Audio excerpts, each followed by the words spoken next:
बिस्मिल्लाहिर्रहमानिर्रहीम, अस्सलाम वालेकुम।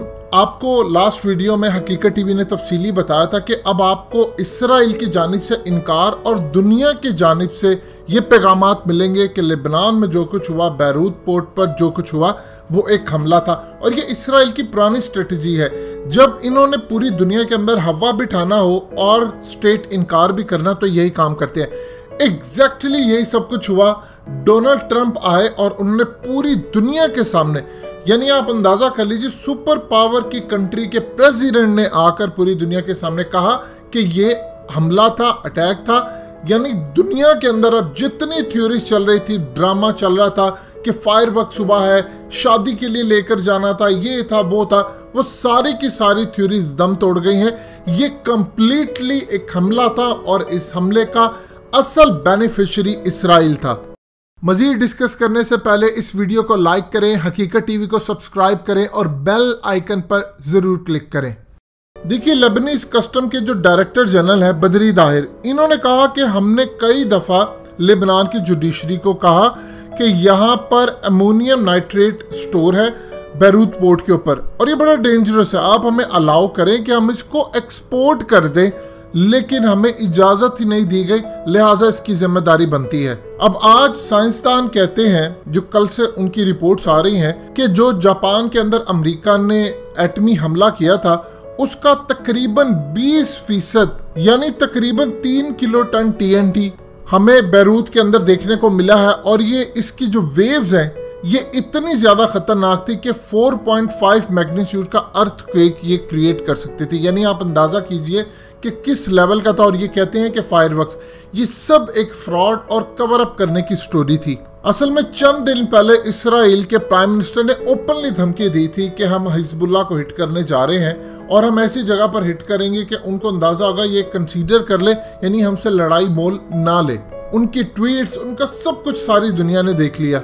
असल में ये 2 हमले हुए हैं और 2 हमले किस तरह होते हैं, अब जो सूरत हाल सामने आती है उसके अंदर इसराइल का नाम आता है कि इसराइल की जानिब से पहला हमला Gabriel antiship missile of Israel की जानिब से किया गया और दूसरा जो हमला था वो इसराइल के मिसाइल फायर किए गए F-16 की जानिब से, जो रेडार पर डिटेक्ट नहीं हुए। इसराइल का सबसे ज्यादा फायदा इसमें यह होता है कि देखिए, हिजबुल्लाह के खिलाफ पूरे मुल्क के अंदर एक तहरीक चलेगी। अब पिछले काफी अरसे से लेबनान की ये हालत हो चुकी है कि 50% लोग गुर्बत की लकीर के नीचे रह रहे हैं और इस वक्त सूरत हाल ये है कि अस्पतालों के अंदर गुंजाइश खत्म हो गई है। वो वहां पर मरीज नहीं ले रहे और वहां पर जो डॉक्टर्स कहते हैं इलाज कर रहे हैं, उनका ये कहना है कि जो मरीज हमारे पास लेकर आए हैं, एक तो अस्पताल बंद हो चुके हैं, बिजली पूरे बैरूत की बंद हो चुकी है, अस्पताल इंतजामिया काम नहीं कर पा रही। लेकिन वो कहते हैं जो मरीज लेकर आ रहे हैं उनकी बॉडी के ऊपर ऐसे ऐसे एलिमेंट्स और निशानात हमें मिले हैं जो ऐसा लगता है कि कोई बहुत बड़ा एटमी हमला हुआ है। अभी तक ये जो कह रहे हैं प्राइम मिनिस्टर लेबनान के कि जी ये तकरीबन 2700 अमोनियम नाइट्रेट टन, ये सब कुछ ये चीज़ें मौजूद थी, असल सूरत हाल डिफरेंट है इससे। इस हमले को पूरी दुनिया एटमी हमला कंसीडर करी और इंटेलिजेंस एजेंसियों को इस बात का पता, क्योंकि इसमें 6 किलो टन इसराइल का एटमी बम इस्तेमाल किया गया और पोर्ट के ऊपर जाकर उसकी धज्जियां उड़ा दी गई। और सारी दुनिया ने देखा कि किस तरह तस्वीरें, जो हालात सामने, रिएक्टेड पार्टिकल्स थे जो फायरबॉल के अंदर सारी दुनिया को नजर आते हैं। इस पर साइंटिस्ट और रिसर्चर्स काम कर रहे हैं। सबसे बड़ा यहाँ बहरान ये पैदा होने वाला है कि इस वक्त लेबनान के लोगों की हालत इतनी खराब हो चुकी है, फाइनेंशियली मुकम्मल तौर पर कोलैप्स है और ये जो चंद सेकंड के अंदर इतनी तबाही हुई है, इसको वो ठीक करते करते उनको इतने साल लग जाएंगे, पता नहीं उस वक्त तक लेबनान का वजूद कायम रहता है या नहीं रहता, क्योंकि इस वक्त बगावत सर पर खड़ी है। लोग पहले भी सड़कों पर आ रहे थे हुकूमत का तख्ता उलटने के लिए, फिर कोरोना आ गया और कोरोना की वजह से वो चले गए। लेकिन अब जो सूरत हाल सामने आई है, इसमें सबसे बड़ा बहरान पैदा होने जा रहा है फूड का। इनकी पोर्ट के ऊपर गंदम जो इंपोर्ट की गई थी वो स्टोर की गई और वो इतनी ज्यादा गंदम थी, यानी आप अंदाजा कर लीजिए कि लेबनान सिर्फ 16.6% के करीब गंदम अपनी बनाता है, बाकी तमाम के तमाम वो इंपोर्ट करता है। और जो उसने इंपोर्ट की गंदम वो यहाँ पोर्ट पर लाकर रखी हुई थी।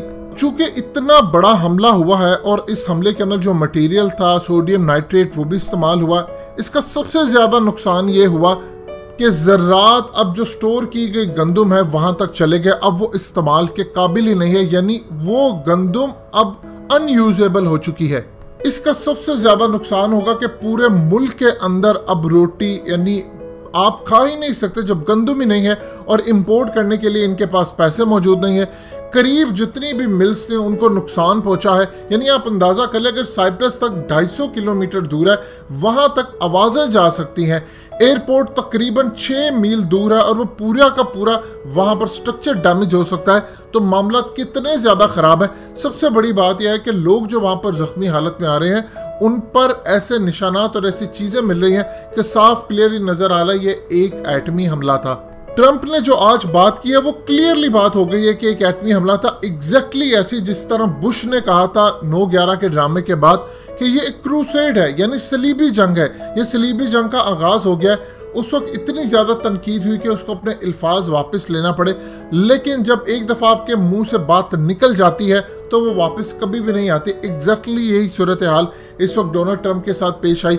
आप इसको स्लिप ऑफ टंग नहीं कह सकते क्योंकि वो देखकर सब कुछ पढ़ रहा था ट्रंप अपनी तकरीर के अंदर, तो वहां पर यह सूरत हाल है कि क्लियरली वो मेंशन किया गया था। आपको बता दिया कि इसराइल की स्ट्रेटजी क्या होती है, खुद इनकार करना और दूसरे मीडिया आउटलेट्स और दूसरे ममालिक की जानिब से खबरें ब्रेक करवाना कि ये एक हमला था ताकि दुनिया के अंदर उनका हवा बैठा रहे। अब आप देखेंगे कि लिबनान के अंदर जो सबसे ज्यादा खतरनाक सूरत हाल होगी, ये इनके तख्ते उलट जाएंगे, लोग सड़कों पर आने वाले हैं।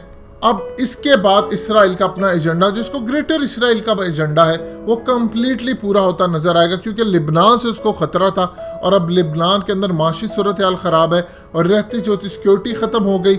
इस वक्त लाइट वहां पर नहीं है, फूड का बहरान शुरू होने वाला, फाइनेंशियल क्राइसिस, और वहां पर एक खाना जंगी शाम की तरह तैयार बैठी। दोस्तों, हकीकत टीवी को सब्सक्राइब करना मत भूलिए, वीडियो को लाइक करें, शेयर करें और कमेंट सेक्शन में अपनी राय का इजहार जरूर करें।